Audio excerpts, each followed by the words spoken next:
À Noël, maman lui a ricané au nez, notre plus grande erreur. Part. Elle a pleuré. J'ai envoyé un seul texto à mon avocat, prends tout. 38 appels manqués plus tard, j'ai répondu, commence à prier. Je m'appelle Nora. J'ai 38 ans, je suis une mère célibataire et actuellement directrice des programmes pour un immense district scolaire très respecté, situé au cœur vibrant d'Austin, au Texas. Je me suis construit une vie belle et paisible à force de pure résilience et de volonté de faire.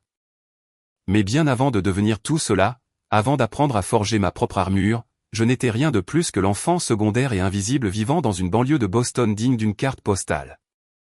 Si vous passiez en voiture devant la maison où j'ai grandi, vous verriez exactement ce que mes parents voulaient désespérément que le monde voie. C'était une maison à demi-niveau, impeccable et méticuleusement entretenue. Elle arborait une pelouse verte parfaitement tondue, une couche de peinture blanche éclatante sur les boiseries extérieures et un grand porche qui semblait tout droit sorti de la couverture d'une carte de vœux. C'était l'incarnation absolue de la perfection suburbaine. Ma mère, Margaret, a passé toute son existence à maintenir cette façade impeccable. Pour elle, la perception n'était pas seulement importante. La perception était la seule réalité qui comptait. Si les voisins pensaient que notre famille était parfaite, alors dans son esprit, nous étions parfaits. Elle passait ses journées à recevoir son club de bridge élitiste, à être obsédée par l'emplacement exact de ses buissons dahlia et à organiser nos vies comme une exposition de musée. Mon père, Walter, était l'homme qui finançait cette grande illusion. C'était un cadre supérieur sévère et très prospère dans une grande banque. C'était un homme qui considérait l'amour non pas comme un droit humain fondamental ou un donné biologique, mais comme une devise lourdement imposée. À ses yeux, l'affection était quelque chose que l'on devait mériter par une obéissance absolue et des réussites prestigieuses. Et puis il y avait ma sœur aînée, Chelsea. Chelsea avait 4 ans de plus que moi et elle était l'enfant en or incontesté et absolu de la famille. Elle était l'étalon d'or à l'aune duquel ma valeur entière était mesurée chaque jour, et j'étais toujours à la traîne. Chelsea ne se contentait pas de marcher dans la vie. Elle glissait sans effort sur un tapis rouge métaphorique déroulé par mes parents. Elle était la brillante capitaine de l'équipe de débat du lycée. La lauréate de sa promotion, sans aucune fausse note. La fille à la peau parfaite, aux vêtements parfaits et au cercle d'amis parfait et très ambitieux. Chaque fois que Chelsea rapportait à la maison un nouveau prix brillant ou un bulletin de notes élogieux, ma mère se précipitait dans la cuisine pour lui préparer son gâteau à la vanille spéciale. Mon père regardait Chelsea et rayonnait d'une fierté telle qu'elle modifiait littéralement la pression atmosphérique dans la pièce. Moi, en revanche, j'étais juste là. J'étais une enfant tranquille, correcte dans mon travail scolaire, mais jamais exceptionnelle. Et je préférais de loin passer mes week-ends à faire du bénévolat dans un centre d'alphabétisation communautaire local, à lire des histoires à des enfants défavorisés. Plutôt que de garnir un curriculum vitae universitaire de club d'élite impitoyable, pour mes parents, mon manque d'ambition professionnelle agressive n'était pas seulement un trait de personnalité. C'était une profonde insulte personnelle au nom de la famille. Je me souviens très bien d'être assise à la grande table de la salle à manger quand j'avais 16 ans, les écoutant tracer avec enthousiasme l'avenir de Chelsea dans une université de l'Ivy League. Lorsqu'il y a eu une accalmie dans la conversation, j'ai mentionné discrètement que je voulais aller à l'université pour devenir enseignante dans une école publique. Le silence absolu qui s'est abattu sur la salle à manger était assourdissant. Je peux encore entendre clairement le tintement sec de la fourchette en argent de ma mère heurtant son assiette en porcelaine fine et coûteuse. Elle m'a regardé de l'autre côté de la table avec un regard de déception profonde et non dissimulé. Elle a poussé un long soupir dramatique et a déclaré froidement que l'enseignement était un joli petit passe-temps pour une femme au foyer, mais que ce n'était absolument pas une carrière respectable pour quelqu'un de notre milieu familial. Mon père a simplement secoué la tête et s'est remis à manger, ne validant même pas mon rêve par une réponse verbale. J'ai appris très tôt que dans ma maison, votre valeur ne dépendait que du prestige que vous leur apportiez. Et je n'en apportais absolument aucun. Bon sang. Être enseignante dans une école publique est un joli petit passe-temps. Il façonne littéralement la prochaine génération. Mais parce que cela ne vient pas avec un énorme bonus d'entreprise, ses parents traitent cela comme une blague. L'arrogance absolue de ces gens est stupéfiante. Comment réagiriez-vous, vous, face à des parents qui mesurent toute votre valeur à votre salaire? La friction suffocante dans notre foyer n'a fait que s'aggraver de manière exponentielle alors que je terminais mes années de lycée et que j'entrais en première année dans une université d'État. J'ai délibérément rassemblé chaque bourse d'études et subventions académiques que je pouvais trouver, uniquement pour éviter de demander un centime d'aide financière à mon père. Je savais au plus profond de moi que son argent venait toujours avec des chaînes de manipulation incroyablement lourdes. Chelsea, pendant ce temps, se frayait un chemin sans effort dans une école de commerce de premier ordre et incroyablement chère, entièrement financée par les poches bien garnies de mon père. Pendant les vacances, lorsque nous étions toutes les deux à la maison, le contraste saisissant entre nous était physiquement insupportable. Chelsea s'asseyait élégamment sur notre canapé moelleux du salon, faisant tourner un verre de vin rouge coûteux que mon père lui avait fièrement versé. Elle parlait sans cesse et bruyamment de ses prestigieux stages en entreprise, de ses événements de réseautage et des salaires de départ à 6 chiffres qu'elle et ses amis prévoyaient d'obtenir après leur diplôme. Je restais assise en silence dans le fauteuil du coin, épuisé par mon travail au salaire minimum à la cafétéria du campus, mes vêtements sentant légèrement l'eau de javel institutionnelle et le café brûlé rassis. J'étais épuisé, mais ma fatigue n'était jamais reconnue comme un travail acharné. Elle était considérée comme une conséquence pathétique de mes mauvais choix de vie. Chelsea ne manquait jamais une seule occasion de me lancer une pique passive-agressive subtile lorsque nos parents écoutaient. Elle regardait mes baskets usées de marque quelconque, offrait un petit sourire condescendant et me disait que tout le monde n'était pas naturellement fait pour les pressions du monde réel. Elle disait d'une voix mielleuse que c'était en fait très courageux de ma part de me contenter d'une vie si modeste et simple. Ma mère se tenait à proximité, polissant vigoureusement le service à thé en argent, hochant la tête en parfait accord. Elle ajoutait nonchalamment qu'après tout, quelqu'un devait bien faire les basses besognes quotidiennes de la société pour que les choses continuent de fonctionner pour les gens qui réussissent.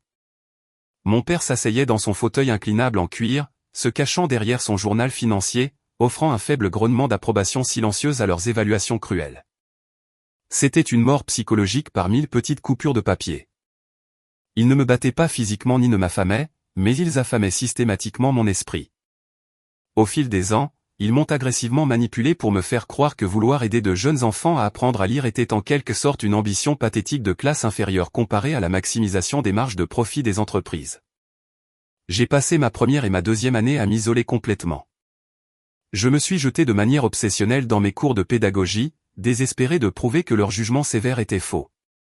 Mais sous ce défi obstiné, j'étais fondamentalement juste une jeune fille de 19 ans profondément seule et incroyablement peu sûre d'elle, qui aspirait à une seule parcelle de validation parentale. Je voulais désespérément que quelqu'un, n'importe qui, me regarde exactement de la même manière que mon père regardait Chelsea. Ce vide émotionnel immense et douloureux à l'intérieur de ma poitrine est exactement ce qui a préparé le terrain pour le plus grand désastre et finalement la plus grande bénédiction de toute ma vie. C'est arrivé pendant le semestre d'automne frais et glacial de ma deuxième année d'université. Je suis allé à une soirée étudiante bondée un vendredi soir, principalement pour échapper au silence suffocant de ma chambre de dortoir. C'est là que j'ai rencontré un garçon. Il avait quelques années de plus, était incroyablement charmant, et il m'a immédiatement accordé le genre d'attention totale et intense dont j'avais manqué toute ma vie. Quand il me regardait, je me suis senti visible pour la toute première fois. Nous sommes sortis ensemble incroyablement vite et imprudemment. Au moment des vacances d'hiver, quelques mois plus tard, le charme initial s'était complètement estompé, mais les conséquences permanentes, non. Je n'oublierai jamais d'être debout dans cette salle de bain de dortoir glacial et mal éclairée, mes mains tremblant violemment alors que je regardais un test de grossesse bon marché de pharmacie reposer sur le lavabo. 2 lignes roses vifs me fixaient.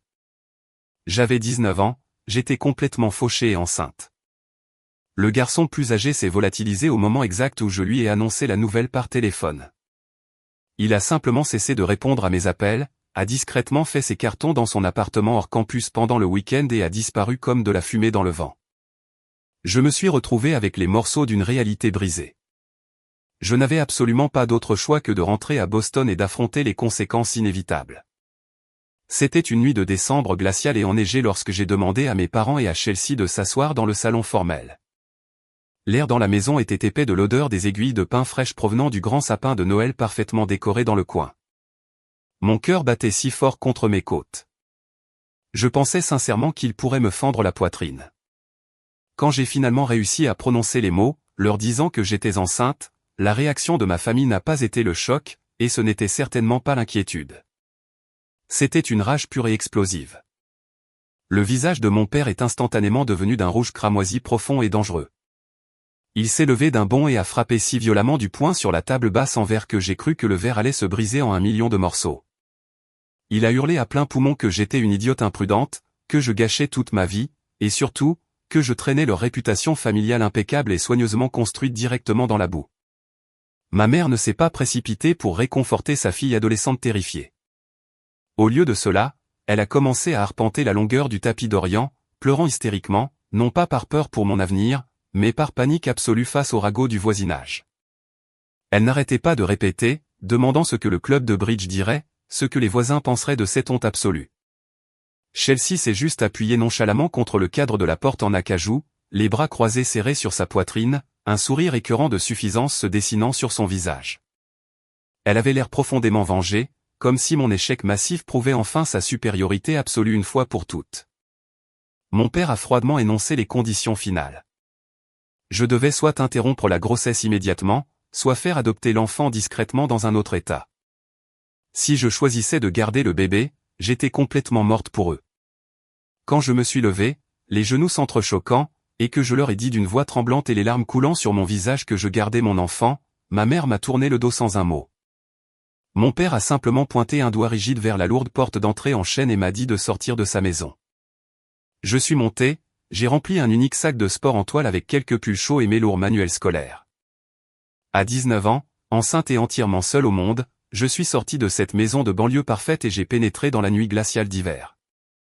Alors que la lourde porte d'entrée se refermait derrière moi, le son a résonné dans l'air froid, ressemblant exactement au scellement final d'une tombe en béton. Ça me brise le cœur. C'est une jeune fille de 19 ans terrifiée et fauchée qui a juste besoin de ses parents. Et la mère pleure littéralement sur ce que le club de bridge va penser.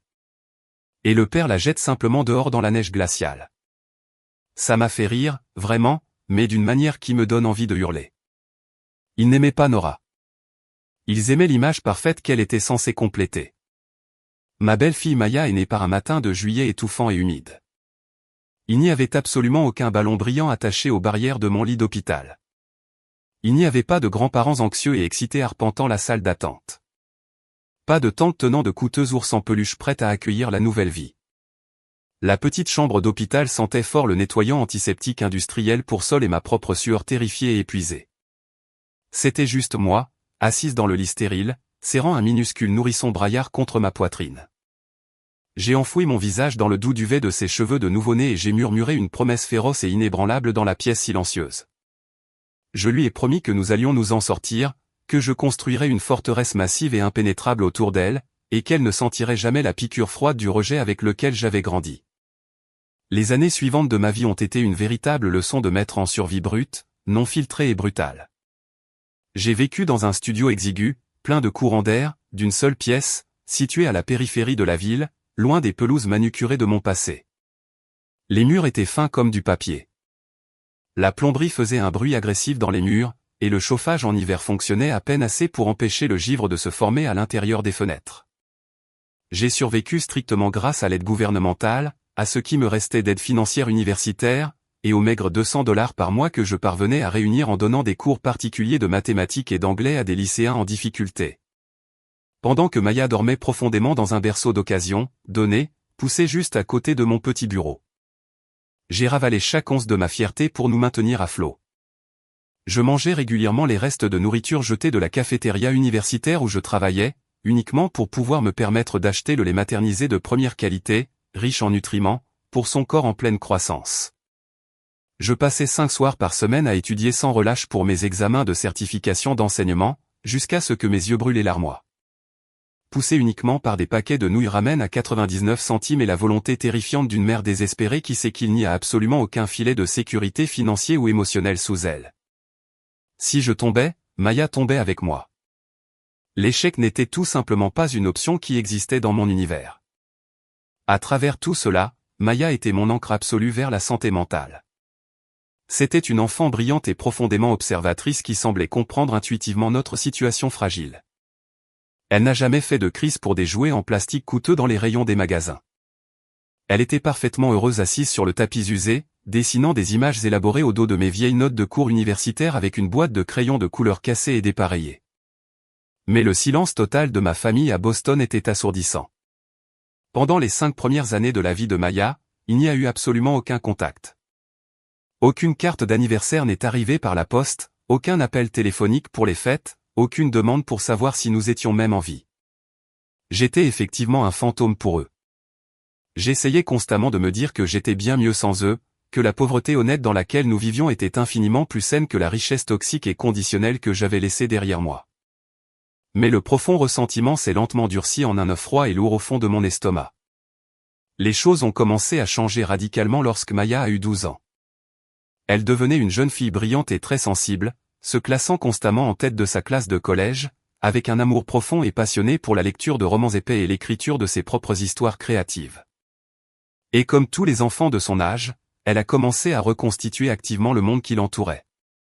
Elle a commencé à remarquer que ses camarades de classe avaient des grands-mères attentionnées qui leur préparaient des biscuits aux pépites de chocolat le week-end et des grands-pères qui venaient les encourager aux pièces de théâtre de l'école. Un soir de pluie, alors que nous mangions des macaronis au fromage en boîte bon marché à notre table de cuisine bancale, elle a levé les yeux vers moi avec ses grands yeux noisettes pleins d'âme et m'a interrogé directement sur mes parents. Sa voix était douce et profondément curieuse. Elle m'a demandé à quoi ressemblait son grand-père, ce qu'il faisait dans la vie, et si nous avions des histoires de famille drôles à partager, comme le faisaient ses amis. Ces questions innocentes et tout à fait raisonnables ont tiré violemment sur le tissu cicatriciel épais que j'avais passé plus d'une décennie à construire soigneusement sur mon cœur. Je l'avais toujours farouchement protégé des détails incroyablement laids de mon exil adolescent. Quand elle posait des questions, je dépeignais mes parents comme des professionnels distants mais incroyablement occupés. Lissant soigneusement leur profonde cruauté parce que je ne pouvais tout simplement pas supporter de dire à une douce et pleine d'espoir jeune fille de 12 ans que ses propres parents de sang considéraient son existence comme une erreur non désirée et honteuse. J'ai agonisé sur ce terrible dilemme pendant des semaines, perdant le sommeil et fixant le plafond. C'est un piège psychologique terrible et insidieux. Le sophisme des coûts irrécupérables des liens familiaux. En tant que victime, vous savez intellectuellement que ces personnes sont profondément toxiques. Vous savez exactement comment elles vous ont brisé. Mais la société, les films et la biologie de base vous crient constamment que la famille est absolument tout et que le pardon est obligatoire. Je me suis désespérément convaincu, dans les heures sombres de la nuit, que peut-être, juste peut-être, le passage d'une douzaine d'années avait adouci leurs angles durs. J'ai raisonné que s'ils pouvaient simplement rencontrer cette fille incroyable, polie et très intelligente que j'avais élevée toute seule, leur cœur je l'effondrais instantanément. Je projetais sans le savoir mon propre désir d'enfant désespéré et persistant d'une mère aimante sur une femme qui n'en avait jamais vraiment été une pour moi. J'ai finalement ravalé le dernier morceau de ma fierté, fouillé dans de vieux papiers pour trouver l'adresse email de ma mère, et envoyé un message très prudent et bref, en joignant une belle photo d'école récente de Maya. À mon choc absolu et total, Margaret a répondu en un jour. Elle a suggéré un dîner de dimanche bref et décontracté chez eux. J'aurais dû être plus méfiante à ce moment-là. J'aurais dû faire confiance à mon instinct qui me hurlait de fuir. Mais au lieu de cela, j'ai acheté à Maya une robe neuve modeste mais jolie, j'ai brossé ses cheveux sombres jusqu'à ce qu'ils brillent, et j'ai conduit nerveusement ma voiture cabossée jusqu'à la maison même d'où j'avais été brutalement chassé tant d'années auparavant. Ces premiers dîners du dimanche étaient des exercices angoissants et épuisants de politesse forcée et artificielle. Refranchir la porte d'entrée de cette maison à demi-niveaux immaculés, c'était exactement comme retourner dans un musée parfaitement préservé de mon propre traumatisme d'enfance. Absolument rien n'avait changé. La maison sentait toujours fortement le nettoyant au pain cher et le vieil argent. Mon père, Walter, a offert un accueil très raide et bourru à la porte, évitant à peine le contact visuel avec Maya avant de se retourner vers son programme de télévision. Ma mère, Margaret, servait de grandes portions parfaites de rôti, mais elle gardait agressivement ses distances émotionnelles. Posant des questions robotiques et préparées sur les matières du collège qui ressemblaient bien plus à un entretien d'entreprise froid qu'à une véritable conversation aimante avec une petite fille. Je comprends tout à fait pourquoi Nora a tendu la main. Le sophisme des coûts irrécupérables de la famille est si réel. On veut juste que son enfant ait ce qu'on n'a pas eu. Mais Margaret agissant comme une directrice des ressources humaines d'entreprise au lieu d'une grand-mère pour une enfant brillante et polie qui ne demande qu'un soupçon d'amour. C'est tellement dégoûtant. Pourquoi continuons-nous à essayer de tirer de l'eau d'un puits vide, les gars? Et puis il y avait Chelsea. Chelsea avait depuis épousé un banquier d'investissement très riche et arrogant nommé Bradley, et il vivait une vie d'excès absolu et non filtrée. À la table du dîner du dimanche, Chelsea tenait la cour comme une monarque régnante. Elles parlaient sans cesse et bruyamment de leurs prochaines vacances de luxe en Europe, des énormes primes de vacances à 6 chiffres de Bradley, et des rénovations architecturales incroyablement coûteuses qu'ils effectuaient actuellement dans leur condo de luxe en centre-ville. Chaque fois que la conversation s'arrêtait naturellement et que je mentionnais doucement mon travail durement gagné de coordinatrice de programmes scolaires publics, Chelsea poussait un petit soupir de sympathie très dramatique. Elle changeait rapidement de sujet, traitant ma modeste carrière dans la fonction publique comme s'il s'agissait d'une maladie tragique et embarrassante, tout simplement trop impolie pour être discutée à table. Pourtant, contre toute logique, nous continuions à y retourner. Pendant 3 longues années, nous avons maintenu ce pont incroyablement fragile et glacial au-dessus d'un canyon sans fond. Je justifiais continuellement le manque de respect silencieux et les insultes subtiles parce que je pensais sincèrement que donner à Maya un grand-parent, même froid et très distant, était infiniment mieux que de ne pas avoir de famille élargie du tout. Maya, que son bon cœur soit béni, a essayé si incroyablement fort de les conquérir. Elle apportait fièrement ses bulletins de notes parfaits et ses aquarelles d'amateurs magnifiquement détaillées à la table du dîner, vibrant pratiquement de l'espoir innocent de recevoir un simple et sincère bon travail de ses grands-parents. Walter se contentait de grogner, jetant à peine un coup d'œil au papier, et retournait directement à ses tournois de golf. Margaret offrait un « c'est bien », ma chérie plat et sans émotion sans même regarder l'œuvre d'art, avant de changer immédiatement de sujet pour parler de la nouvelle voiture de Chelsea. C'était un arrangement fonctionnel en surface, mais en dessous, c'était complètement creux et pourri. J'échangeais bêtement mon propre respect de soi durement gagné contre des miettes misérables et toxiques de liens familial. J'étais complètement et totalement aveugle au fait qu'en forçant ces interactions, j'entraînais activement ma propre fille bien-aimée dans le même cycle destructeur de privation émotionnelle et d'amour conditionnel qui avait ruiné ma propre enfance. La scène se mettait tranquillement en place pour un désastre absolu, et c'est moi qui nous menais droit dans le piège. Le pont fragile que j'avais construit entre ma vie et la maison de mes parents ne s'est pas seulement fissuré. Il a été complètement démoli au moment où Chelsea a annoncé qu'elle était enceinte. Maya avait 15 ans à l'époque, en plein milieu de cette phase adolescente délicate où l'on essaie de trouver sa place dans le monde. Mais dès que la nouvelle de ma sœur a éclaté, Maya a été effectivement effacée du récit familial. Chelsea et son mari Bradley étaient mariés depuis 5 ans à ce moment-là et comme ils n'avaient pas encore d'enfants, les projecteurs étaient restés relativement équilibrés entre nous pendant ces dîners du dimanche. Mais cela a pris fin le jour où Oliver est arrivé, hurlant dans une chambre d'hôpital décorée de ballons bleus. Mon père, Walter, s'est illuminé comme si c'était son propre anniversaire, attrapant le petit paquet de joie avant même que les infirmières aient eu le temps de quitter la pièce. Dès le premier jour, mes parents ont refait tout leur monde autour de ce petit garçon. C'était une démonstration écœurante de favoritisme qu'ils ne prenaient même pas la peine de cacher. Walter a immédiatement lancé un fonds d'études pour Oliver avec $5 000 de ses économies, le destinant spécifiquement au véritable héritier. Je les ai regardés ranger les obligations dans un tiroir, sachant pertinemment qu'ils n'avaient jamais offert un seul centime pour l'avenir de Maya.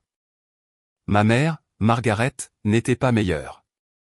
Elle a transformé la chambre d'amis de leur maison de banlieue en une extension de nurserie haut de gamme, la remplissant d'affiches de baseball et d'un berceau de designer qui coûtait plus cher que mon loyer mensuel dans mon district scolaire. Le véritable héritier? Vous plaisantez? Nora s'est littéralement affamée en mangeant les restes de la cafétéria pour acheter du lait maternisé pour Maya. Et Walter dépose juste $5 000 pour le nouveau bébé parce qu'il a un père riche. Ce n'est pas juste du favoritisme. C'est l'effacement psychologique de Maya. J'aurais renversé cette table de salle à manger et je ne serais jamais revenu. Combien de manque de respect une personne peut-elle supporter? Il se rendait chez Chelsea chaque semaine pour garder les enfants, déposant Oliver avec des câlins et des baisers tandis que Maya s'effaçait de plus en plus en arrière-plan. Il ne s'agissait pas seulement d'argent. C'était la joie exubérante qu'il montrait pour Oliver qu'il n'avait jamais montré une seule fois pour ma fille. Je me souviens être entré dans leur maison et avoir vu une nouvelle photo encadrée d'Oliver sur chaque surface. Les quelques photos de Maya qui avaient réussi à se faire une place sur le manteau de la cheminée au cours des 3 dernières années étaient repoussées à l'arrière ou entièrement retirées pour faire de la place à ces étapes mensuelles. Pour mes parents, Oliver représentait la bonne manière de perpétuer la lignée familiale. Il était né dans un foyer marié et aisé, avec un père diplômé en commerce. Pour eux, il était une page blanche, tandis que Maya était un rappel permanent de mon erreur. Ils ont déversé toute leur affection refoulée sur ce bambin, le traitant comme un roi, tandis que Maya était traitée comme une invitée qui avait abusé de son hospitalité. C'était un processus lent et angoissant d'effacement psychologique. J'assistais à ces dîners en écoutant mon père se vanter de la poigne forte d'Oliver et de sa carrure d'athlète naturel, alors qu'il ne se souvenait même pas en quelle classe était Maya. Le ressentiment dans ma poitrine a commencé à bouillonner plus fort, mais je suis restée silencieuse, espérant bêtement que la tempête passerait une fois que la nouveauté du nouveau bébé se serait dissipée. J'avais tort. La véritable profondeur de la cruauté de mes parents est devenue indéniable lorsque Maya a eu 16 ans. Dans la plupart des familles, un 16e anniversaire est une étape majeure, une célébration du passage à l'âge adulte. Pour Maya, ce fut un jour de fête silencieux. J'avais passé des semaines à planifier une petite fête pour elle dans notre appartement, mais je l'avais encouragée à garder son après-midi libre au cas où ses grands-parents voudraient l'emmener déjeuner. Elle a attendu près du téléphone toute la journée. Il n'y a eu aucun appel de Margaret. Il n'y a eu aucune carte de Walter. Son 16e anniversaire s'est écoulé avec rien de plus qu'un gâteau acheté en magasin de ma part et une paire de boucles d'oreilles pour lesquelles j'avais économisé pendant des mois.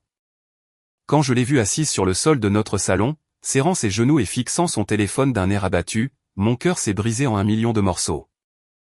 Ils ont dû oublier, c'est tout. Maman, a-t-elle murmuré, essayant d'être courageuse alors que nous allumions les bougies seuls dans la pénombre de notre appartement. L'odeur de glaçage à la vanille bon marché se mêlait à la légère odeur de renfermé des murs de notre appartement, et j'ai ressenti une douleur physique dans mon âme. Comment expliquez-vous à un enfant que ses propres grands-parents ne se soucient tout simplement pas assez pour se souvenir du jour de sa naissance? Comment justifiez-vous de rester en relation avec des gens qui traitent votre enfant comme un fantôme invisible? Je n'ai pas de mots. Maya est assise sur le sol, essayant d'être courageuse, trouvant des excuses pour les gens qui ont littéralement ignoré son 16e anniversaire. Le contraste est nauséabond. Ils organisent une fête de jardin à plusieurs milliers de dollars pour un enfant d'1 an qui ne s'en souviendra même pas, mais ignore complètement l'adolescente brillante. C'est de la pure cruauté calculée. Le contraste est devenu encore plus insultant quelques mois plus tard, lorsqu'Oliver a eu 1 an. Mes parents ont organisé une énorme fête dans le jardin pour le bambin qui a dû coûter plusieurs milliers de dollars. Ils ont invité tout le quartier. Il y avait un traiteur professionnel, un château gonflable et assez de jouets pour remplir un petit magasin. J'ai regardé Walter suivre le bambin avec un appareil photo, capturant chaque mouvement comme s'il s'agissait d'un événement historique.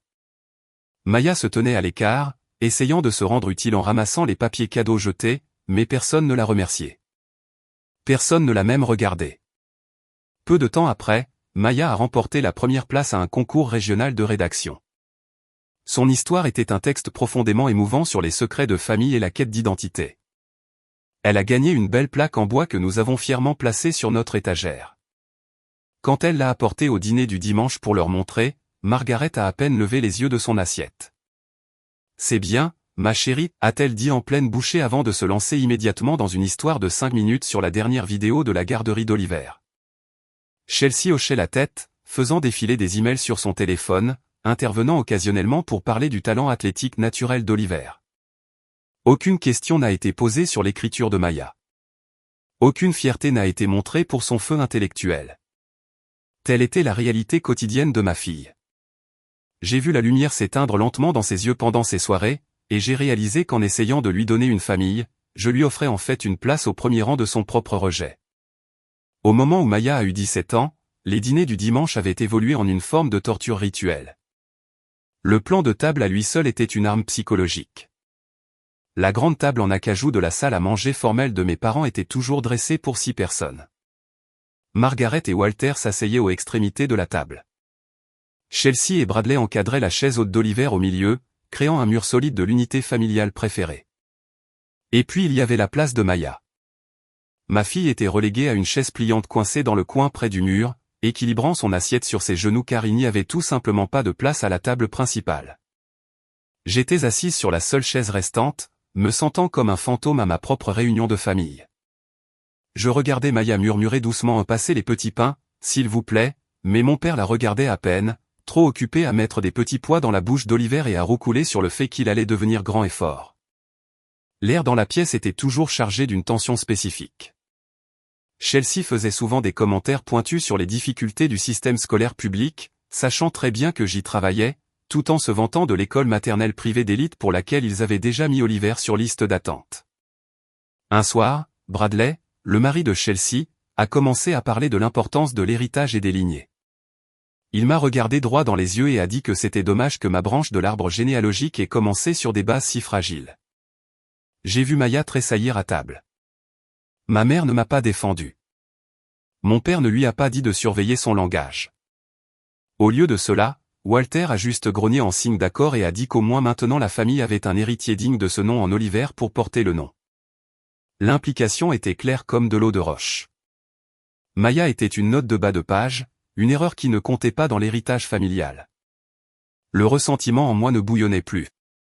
Il débordait comme de la lave sous un sourire forcé et crispé. Je suis resté parce que j'avais peur d'être de nouveau seul.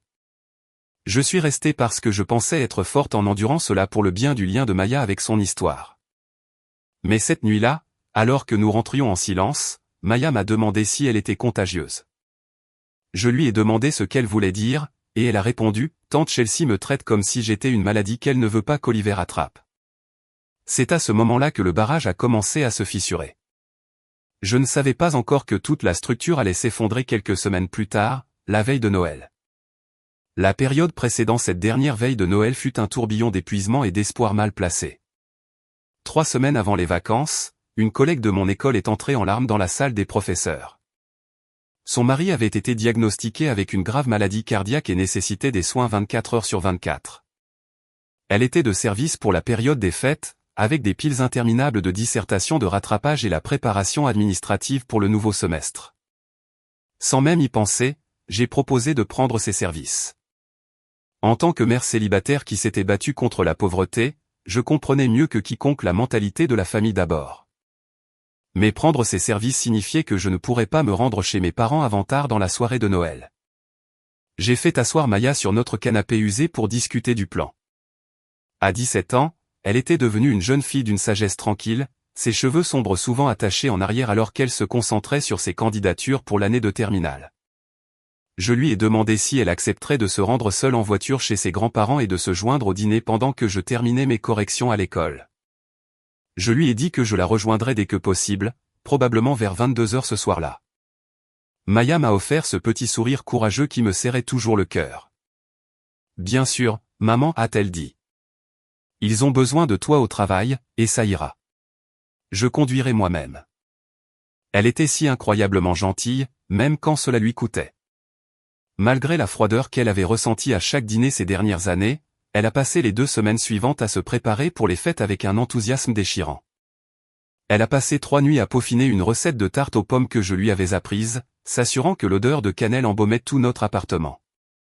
Elle a dépensé ses propres économies pour des cadeaux pour tout le monde, une belle écharpe tricotée pour Margaret, un livre pour Walter, et même un ensemble de petites voitures pour le petit Oliver. Elle les a emballés dans du papier impeccable et coûteux avec des rubans parfaitement noués. Je me souviens l'avoir regardé fredonner des chants de Noël tout en pliant le papier de soie, et un lourd nœud d'angoisse s'est formé dans mon estomac. J'ai insisté, lui demandant si elle était sûre de vouloir y aller seule, lui rappelant que les choses pourraient devenir gênantes là-bas. Mais elle m'a juste regardé avec des yeux brillants et pleins d'espoir.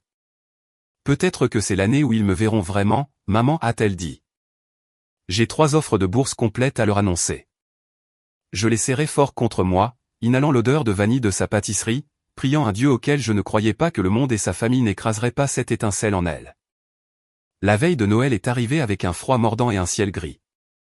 J'ai embrassé le front de Maya à l'aube et je suis parti pour l'école, la laissant avec une tarte qui refroidissait sur la grille et sa plus belle robe pull rouge prête sur le lit. La journée à l'école fut un bourdonnement silencieux de néons et de couloirs vides.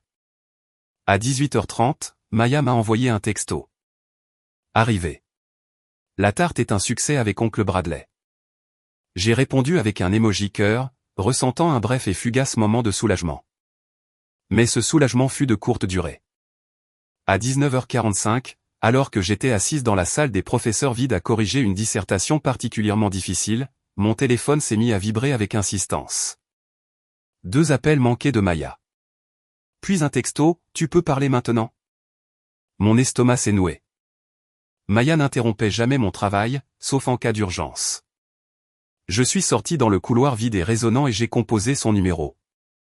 Elle a décroché à la première sonnerie, son souffle saccadé d'une manière qui me disait qu'elle était déjà en train de pleurer. Maman, a-t-elle murmuré, sa voix se brisant au son de la pluie qui claquait contre un pare-brise. À travers des sanglots étouffés, elle m'a raconté ce qui s'était passé. Elle était arrivée avec ses cadeaux et sa tarte, mais ma mère l'avait à peine remarqué avant de retourner dans la cuisine.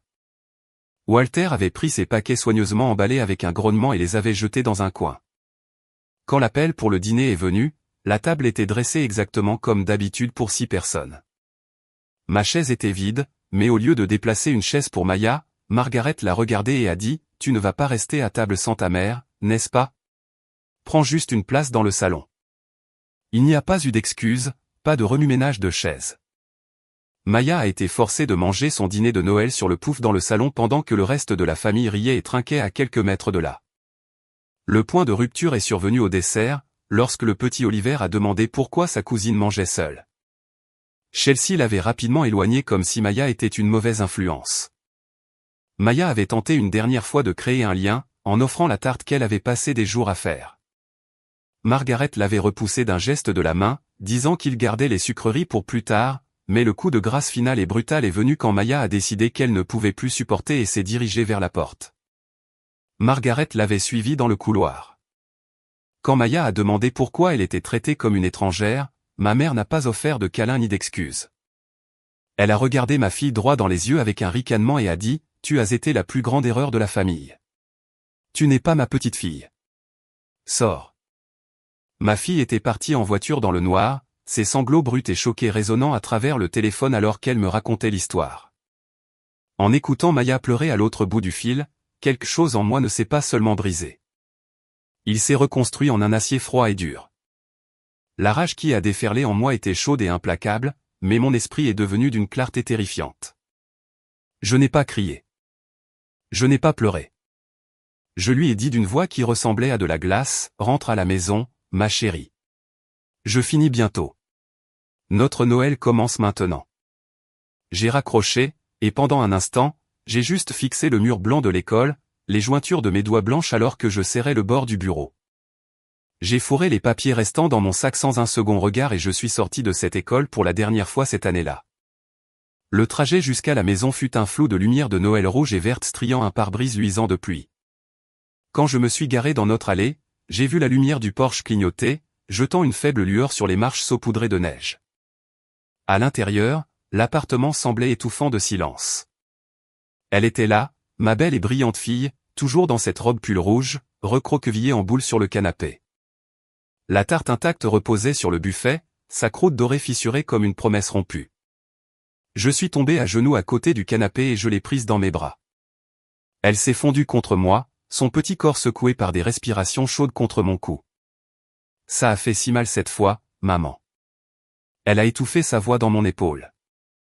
Je l'ai tenue jusqu'à ce que sa respiration se calme, ma résolution se durcissant à chaque seconde qui passait. J'ai réalisé que ce n'était pas juste un dérapage ou une mauvaise soirée.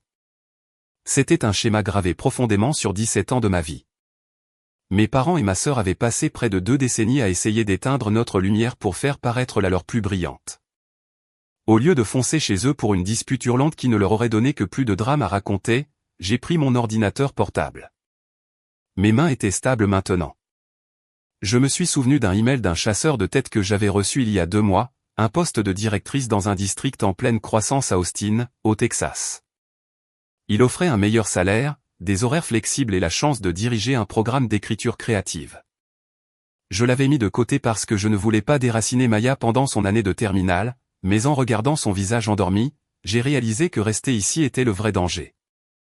J'ai ouvert mon téléphone et j'ai envoyé un seul texto à mon vieil ami Harrison, un avocat spécialisé en droit de la famille. Harrison, c'est Nora. Occupe-toi de tous. Mets à jour le testament. Couplez des fonds d'urgence et prépare les documents de rupture. C'est fini. Au moment où la lumière grise de l'aube filtrait à travers nos stores le matin de Noël, le plan était entièrement formé. Je me suis assise à côté de Maya avec l'ordinateur portable en équilibre sur mes genoux et je lui ai tout raconté. Nous en avons fini de chercher leur approbation, j'ai dit. Et si on prenait un nouveau départ à Austin? Ils ont un programme d'écriture de premier ordre pour toi et un nouveau départ pour nous. J'ai regardé ses sourcils se froncer puis se lisser alors que la prise de conscience la frappait. Je suis prête, maman, a-t-elle dit, sa voix se brisant mais son menton se relevant. J'en ai marre de prétendre qu'il s'en soucie. La nuit dernière a prouvé qu'il ne me considère comme rien. Ensemble, nous nous sommes assises à cette table de cuisine et avons rédigé l'email qui mettrait fin à notre relation avec ma famille pour toujours. Nous n'avons pas utilisé de langage fleuri ni de supplications émotionnelles. Nous avons énuméré les faits, simplement et clairement. Nous avons mentionné les anniversaires oubliés, le fonds d'études pour Oliver qui excluait Maya, et les 17 années à être traitées comme une note de bas de page. Nous avons terminé avec les détails spécifiques de la trahison de la veille de Noël, citant les mots de Margaret. Nous déménageons à Austin fin janvier, avons-nous écrit. Pas d'appel, pas de visite. Les portes ne s'ouvriront que si vous reconnaissez un jour les dommages que vous avez causés. D'ici là, adieu. J'ai cliqué sur envoyer en recommandé pour la trace écrite, puis j'ai bloqué leur numéro sur nos 2 téléphones. 3 jours plus tard, la réaction a frappé comme un ouragan. Comme je les avais débloqués brièvement pour vérifier s'il y avait de véritables urgences, j'ai vu les 38 appels manqués de ma mère s'accumuler sur l'écran. Ces messages vocaux étaient suppliants et désespérés, affirmant que tout était un malentendu et nous suppliant de venir pour parler. Mon père a laissé un message bourru disant « Après tout ce que nous avons fait pour toi, c'est comme ça que tu nous remercies ». L'email de Chelsea était le plus révélateur. Elle m'accusait de réagir de manière excessive et d'utiliser Maya pour punir la famille pour mes vieilles rancunes. Elle a même eu le culot de dire que la table était dressée pour 6 personnes par habitude et que Maya était trop sensible. Je l'ai lu une fois, la mâchoire serrée, puis j'ai appuyé sur répondre et écrit quelques mots, les décisions sont finales. Je n'ai pas fourni plus de carburant pour leur feu. J'ai réalisé que lorsque les gens sont déterminés à ne pas vous comprendre, le seul coup gagnant est d'arrêter d'expliquer. 10 jours après l'envoi de l'email, la sonnette de notre appartement a retenti, stridente et insistante. J'ai regardé à travers les stores et j'ai vu la berline de mon père et le VUS de Chelsea garés de travers dans notre allée. Margaret, Walter et Chelsea étaient regroupés sur le porche, ressemblant à une collection de fantômes dans l'air hivernal. Maya m'a serré la main, son visage pâlissant. « Reste avec moi » a-t-elle murmuré. J'ai serré sa main en retour. « Ensemble, toujours » ai-je répondu. J'ai ouvert la porte, mais je suis resté fermement dans l'embrasure, bloquant leur entrée. Mon père a brandi une impression de notre email, son visage rouge d'une teinte dangereuse. « Qu'est-ce que c'est que ça » a-t-il beuglé. Nous couper les ponts pour un dérapage à un dîner. J'ai rencontré son regard avec une expression de glace absolue. Ce n'était pas un dérapage, Walter, ai-je dit, utilisant son prénom pour la première fois de ma vie. C'était 17 ans de dérapage qui ont abouti à un point de rupture finale. Ma mère s'est avancée, les yeux vitreux, en se tordant les mains. Nous ne voulions pas qu'elle se sente mal accueillie, a-t-elle sangloté, ses épaules secouées par une performance de chagrin. Tu nous enlèves notre petite fille. Comment peux-tu être si cruel ? Maya s'est alors avancée, sa voix stable et plus forte que je ne l'avais jamais entendue. Tu savais que je venais, grand-mère. Tu m'as regardé faire cette tarte. Tu as mis la table pour tout le monde sauf pour moi. Chelsea a ricané à l'arrière, ses talons cliquant avec impatience sur le trottoir. C'est ridicule. Tu fais exploser la famille parce que tu es toujours amère à propos de cette histoire de grossesse d'il y a 20 ans. J'ai regardé ma sœur, la femme qui avait passé sa vie à être la star pendant que j'étais la note de bas de page. Amère. Non, Chelsea. Je suis enfin réveillé, ai-je dit. Vous avez tous décidé de notre valeur pendant des années. Tu es la star. Oliver est l'air que vous respirez. Et Maya et moi, nous sommes juste les déchets que vous mettez au rebut. Les veines de mon père se gonflaient à sa tempe. Très bien, vas-y et fais-le. Plus de vacances, plus rien de notre part. J'ai alors souri, un sourire sincère et froid qui sembla le prendre au dépourvu. Quand avons-nous jamais vraiment eu quoi que ce soit de votre part ? J'ai reculé et j'ai fermé la porte doucement mais fermement. Le verrou s'est encliqueté, et pour la première fois en 38 ans, l'air dans la pièce semblait léger. Nous avons écouté leurs pas s'éloigner sur le chemin, et Maya a laissé échapper une longue expiration tremblante. On l'a fait, a-t-elle dit. Ouais, ai-je répondu. On l'a fait. Nous avons pris l'avion pour Austin fin janvier. La cabine bourdonnait d'un grondement de décollage qui ressemblait au début d'un nouveau monde. La ville nous a accueillis avec une légère bruine, bien loin de l'amertume glaciale et mordante de Boston.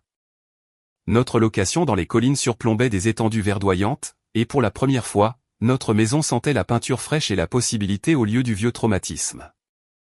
Maya s'est épanouie dans sa nouvelle école. Les conseillers d'orientation étaient enthousiasmés par son portfolio, en particulier l'essai qu'elle avait écrit sur les familles cachées. Je me suis plongé dans mon rôle de directrice, commençant chaque matin avec un café noir fort et un sentiment de mission que je n'avais pas ressenti depuis des décennies. 3 ans plus tard, Austin est comme une maison gravée profondément dans notre peau. Maya est maintenant en 2e année à l'Université du Texas avec une bourse complète pour l'écriture créative. Les nouvelles de Boston nous parviennent rarement, mais elles sont toujours cinglantes. La maison de ma mère est vide la plupart du temps. Son club de bridge s'est dispersé après que les chuchotements du drame familial se soient répandus dans le quartier. Le cœur de Walter a finalement flanché l'hiver dernier, l'envoyant à l'hôpital pendant des semaines. Le mari de Chelsea, Bradley, a demandé le divorce en milieu d'année, citant une toxicité irréconciliable. Ils s'en sortent difficilement, leur façade parfaite finalement brisée. Nous avons bloqué leur numéro il y a longtemps, et nous ne regardons pas en arrière. La vengeance est un plat qui se mange froid. Mais il ne s'agit pas de revanche. Il s'agit de paix. J'ai appris que la famille n'est pas les chaînes dont on hérite. C'est le cercle que l'on forge. Éloignez-vous de ce qui vous assombrit et regardez comme le monde devient lumineux. Ils ont de nouveau tendu la main le mois dernier par l'intermédiaire d'un parent éloigné, suppliant pour un appel téléphonique de 5 minutes pour arranger les choses avant qu'il ne soit trop tard. J'ai supprimé le message sans le dire à ma fille. Certaines personnes disent que je suis trop impitoyable et que je devrais les laisser s'excuser. Cette histoire est une leçon de maître sur la façon dont l'amour conditionnel détruit des vies. Walter, Margaret et Chelsea sont complètement vides à l'intérieur. Ils mesurent la valeur humaine en compte bancaire et en ragots de country club. Ils ont jeté une adolescente enceinte dans la neige parce qu'elle a ruiné leur image, puis des années plus tard, ont activement soumis sa fille innocente à la même privation émotionnelle. Appeler un enfant une erreur à Noël est un niveau de mal que je peux à peine comprendre. Je suis si contente que Nora ait finalement cessé de s'immoler par le feu pour garder ses parents toxiques au chaud. Nora a construit une vie incroyable et a élevé une fille brillante toute seule. C'est elle la véritable histoire de réussite ici, pas la sœur héritière. J'espère qu'elle ne regardera jamais en arrière.